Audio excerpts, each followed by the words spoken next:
Izuku straightened up to attention as the pop-up screen turned on once more. This time, an image being portrayed of a sallow, black-haired adult standing up on the screen.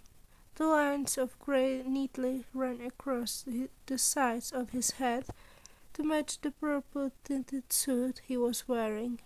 It would be an image of an otherwise average man if Izuku didn't happen to know that this was the new face of the Hero Public Safety Commission, Mr. Isao Nishimoto, otherwise known as the president of the HPSC.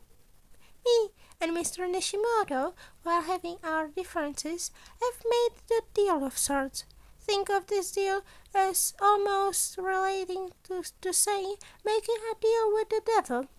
Nedzu stood up on the small coffee side table, once again with a rectangular remote in his grasp, with buttons presumably to control the screen's functionality. Clicking a button with forward-facing arrow on it, Nedzu changed the image on the screen to show closer image of the man with a skull on his face. A security detail of regular guards and two heroes accompanied him as he walked in the rain towards an incoming black vehicle. While keeping it hidden from the rest of the commission, I managed to broker a deal with Nishimoto that if his security were to fail, holding UA's most prized possessions, I would be able to spend the rest of my years as principal. He is aware that I will be hiring a sort of help to steal the painting, and that said, help is only allowed to be a student of our esteemed school. Think of it as a test whether or not my teaching has been sufficient over the years. The slide changed to a press conference where the former Madam President conducted her business while Nishimoto stood off to the side, otherwise unassuming, and Izuku was hooked. He was undeniably without a doubt hooked. He was fucked, wasn't he? The only problem with this deal, however, is as the principal, I would have to adhere to the rules of the HPSC either way. If I take the deal or not, UA would be under their control. So my solution? Steal every one of UA's most valuable treasures. The slideshow switched to a blank screen, the white light reflecting off Nedzu's face in an honestly terrifying way. So why wasn't Izuku scared? He knew fear, knew that fear hid in school hallways, in loud noises, and in people in particular. That fear could surround a person in its suffocating embrace as if a blanket or a noose. He'd experienced fear far too many times to count in his lifetime, and wasn't that just so sobering thought? This feeling, the hot flush which lay stagnant by his cheek, the desire to grab an empty notebook and fill it with plans and ideas and blueprints. Izuku Midoriya wasn't just excited, he was obsessed. He felt more invigorated to do something than he had in a while. He needed to do this just as much as he needed to save Ida in Hasu or Todoroki during the sports festival. He was looking at the slime villain with Kachan in his clutches, but instead of being only him, it was every single one of his friends and teachers. It was his family, and the slime villain wore a face of a bureaucrat. While Izuku thought, Nedzu began to switch from slide after slide, each one showing a target he'd have to acquire as the mammal explained each item. First of all, there is the Gates of Hell painting, which is your number one main priority. Somehow, Nedzu had gotten a laser pointer and was proceeding to point out details of the slide pictures that came up again. It is your prerogative to get this out of the building at all costs before the end of the gala comes to be. An added bonus to make things easier for you is that we keep the painting hidden behind curtains before its final unveiling to make sure that our guests and guard do not get so distracted by the work that they forego anything else. I would recommend that you do not watch the painting too closely on the day. And of course, there was such a high risk of danger from perhaps one of the easiest parts of the whole mission, actually carrying the painting. That is to say, if he got that far. But Nedzu carried on onward, Izuku watching on in pure concentration.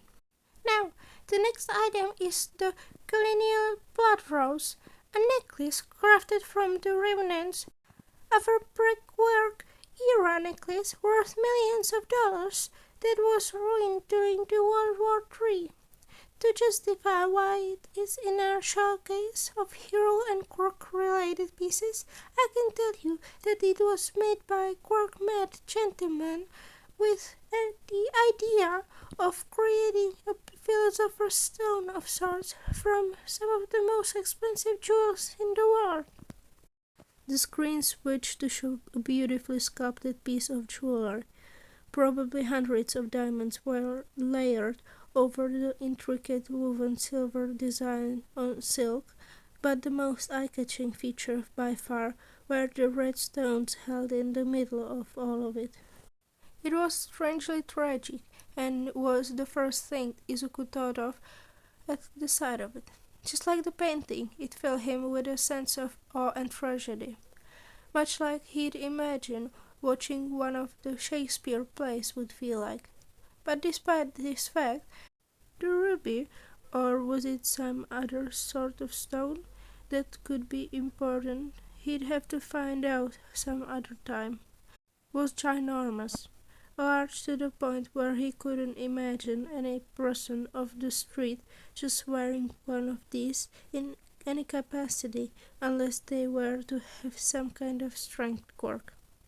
This necklace is held within one of our vaults beneath the school. However, it will be brought up to a new and better secured cell if the HPSC are correct in their security measures effectiveness.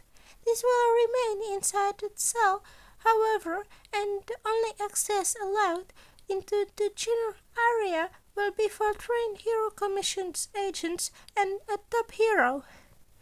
As the new number one, Endeavor will be receiving the honors of viewing it towards the night's end. You will need to take it out before he notices something is off and has a chance to detain you. Nezu-sensei, sorry, but I have a quick question. The principal paused and nodded agreeably, so he went on, a bit nervous glint in his eye as he spoke. Sir, why can we not switch them out beforehand and then reveal the robbery afterwards? If it be so difficult, I mean. Wouldn't just taking them out first make things so much easier? Nezu seemed oddly appreciative of his foresight and continued to nod agreeably. Yes, you would be absolutely correct about that, Midoriya. The only problem, however, is that before we even start the gala for every day of the week beforehand, and even then on the day of the actual gala itself, there will be HPSC workers going to check on our items. Most likely, they are doing this to prevent the very event you suggested too, which would make swapping them beforehand entirely impossible. Izuku sighed grimly, his mind working a mile a minute, and the screen began to swap once again to once more show the face of Commissioner Nishimoto. Now, the next item for you to obtain is arguably the hardest. Izuku snapped to full attention, eyes wide in disbelief.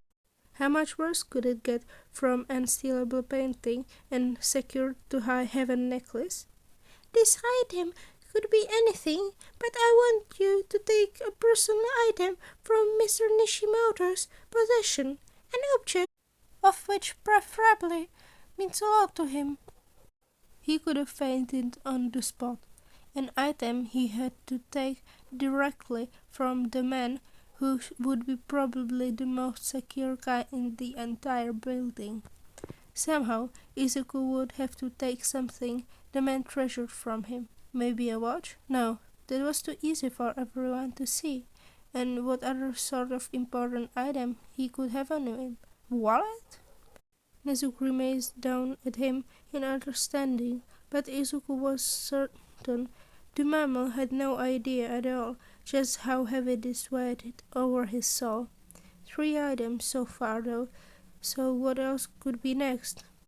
Finally, however, I need you to steal a private document from the HBSC's files. A private document of important details which has never been released to the public before, and there are extra points to be had if it's one of the even I haven't come across before. Oh, so Nedzu actually did want him dead. As Izuku lay on the blue couch with his soul practically leaking out from his body, Nedzu shut down the hanging screen. The projector slowly moved up and into the ceiling as the room lights turned on again. Nedzu sat down on his couch and stared contemplatively down at his tea before finally setting it aside. The cup was still half full. Izuku still couldn't believe it though. He was expected to do so many things and literally all of them would be against his moral code. Why was he even doing this? To save his school from an evil dictatorial government facility? Why yes, but of course, I will offer you some very heavy incentives for each task that you manage to complete. Izuku let out a shriek and fell over to the side. Somehow, his principal had snuck up on him and was now standing on the leftmost side of his couch and had his whiskers practically an inch away from his face.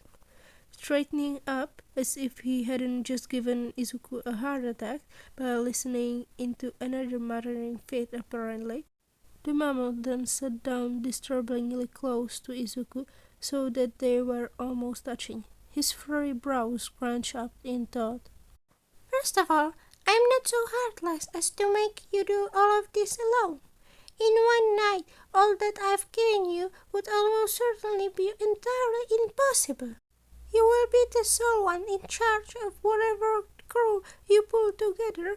However, I must say, no sparing of leadership duties. Izuku let out a sigh of relief.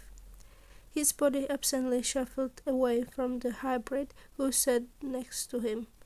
Honestly, on close inspection, it seemed almost as if the mammal's main biology was suited towards being a rat. The whiskers were a main indicative sample, as no bear or dog would have such a long and luxurious whiskers. Or maybe he could be a mouse? No, a mouse would have much larger ears than his principal, and the shoes indicated larger feet than a mouse would have in proportion to its size. Aside from that, however, the tail did suggest some genetic interference, but he was getting off topic. So I don't have to do this alone. I could ask if All Might Sensei would be able to help me, or if I could get Todoroki-kun. I'm going to have to stop you right there, unfortunately, Midoriya. Izuku looked down at the rodent beside him questioningly, as the other smiled supportively at him. I cannot risk any teacher apart from us to know about these circumstances. Just as Izuku was about to open his mouth to argue, however, Nedzu held up a paw once again in healthy sort of motion. I cannot reasonably risk any pro-heroes knowing about your task, especially Yagi. While I would agree he likely wouldn't send you in cuffs to the commission, it is imperative that no leak is possible. Nedzu continued on, the smile fading to his regular blank-eyed stare as he continued. Meanwhile, we students, I will not just allow you to use the support of any students in your own classroom. One student per class and course at UA is what I will allow you as your support.